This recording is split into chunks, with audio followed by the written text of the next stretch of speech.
Dalam nama Bapa dan Putra dan Roh Kudus. Amin. Selamat tahun baru. Puji syukur kami aturkan kepadamu ya Bapa. Morning is broken like the first morning. In the year 2026. Bantu kami ya Bapa untuk menyadari, mengalami, merasakan kehadiranmu dalam perjalanan hidup kami. Kau yang selalu hadir bersama kami. Kau yang selalu mendampingi kami. Kau yang selalu melakukan yang terbaik untuk kami. Berkat-Mu atas kami semua. Terpujilah nama-Mu kini dan sepanjang masa. Amin. Para saudaraku terkasih dalam Kristus. Sekali lagi, selamat Natal. Meskipun sudah lewat, tapi selamat tahun baru. Semoga tahun baru ini kita merasakan, mengalami bimbingan Tuhan dalam hidup kita.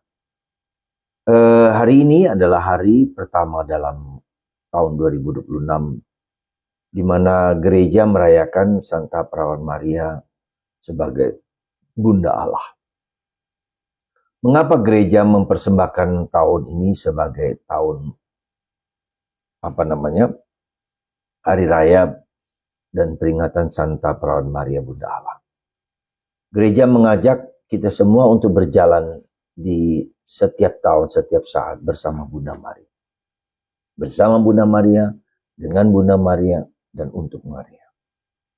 Kenapa kita membawa dan mengajak Bunda Maria menjadi teman seperjalanan hidup kita? Karena Bunda Maria sendiri mengalami dalam hidup-hidupnya bagaimana bersama Yesus. Bersama Yesus, bersama suaminya Yosef juga. Menjalani hari demi hari, saat demi saat. Dan itu menunjukkan kepada kita bagaimana kita diajak untuk mendengarkan kehendak Tuhan. Seperti Bunda Maria yang adalah murid pertama Yesus, dia pun juga menjalankan kehidupan seperti layaknya kita semua manusia. Nah, itu satu hal. Hal lain yang mau saya ajak Anda semua dan kita semua menjadikan Bunda Maria sebagai teladan, sebagai contoh, sebagai teman, adalah supaya hati kita itu tidak kosong gitu loh. Pikiran kita itu tidak kosong. Dan kalau kita kosong pikirannya, hati kita kosong, maka kita dapat diisi oleh hal-hal lain yang yang tidak berguna, bahkan mencelakakan kita. Jadi bagaimana supaya hati kita tidak kosong? Kita isi dengan hal-hal yang baik, ya. Kita isi dengan Allah sendiri. Maka bagaimana kita mengisi hati kita dan pikiran kita supaya tidak kosong, yaitu menjalankan hal-hal yang sederhana yang bisa kita lakukan. Dan itu sudah dicoba dijalankan oleh gereja dengan adanya doa Angelus pagi jam 6, siang jam 12, malam jam 6. Jadi itu bagian dari supaya kita memiliki kedekatan dengan Tuhan, menyadari Tuhan hadir dalam hidup kita. Maka kita diingatkan untuk menjalankan itu. Dan itu juga satu contoh kecil, ya. Tapi bisa juga kita jalankan dengan doa batin misalnya. Tuhan Yesus kasihanlah aku orang berdosa, sesuai dengan tarikan nafas. Itu juga satu bentuk bagaimana kita tidak mengisi hati kita dengan hal-hal yang tak berguna, gitu kan.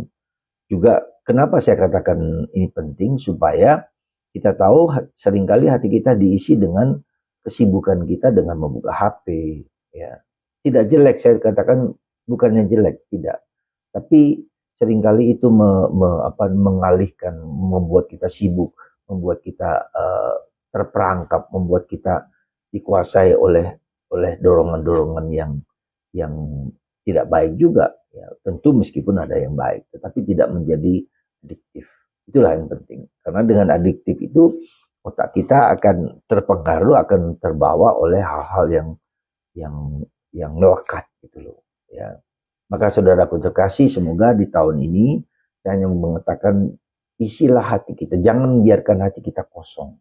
Ya, sekali lagi, jangan biarkan hati kita kosong. Isilah dengan hal-hal kecil yang sederhana yang bisa membuat kita merasakan kehadiran Tuhan.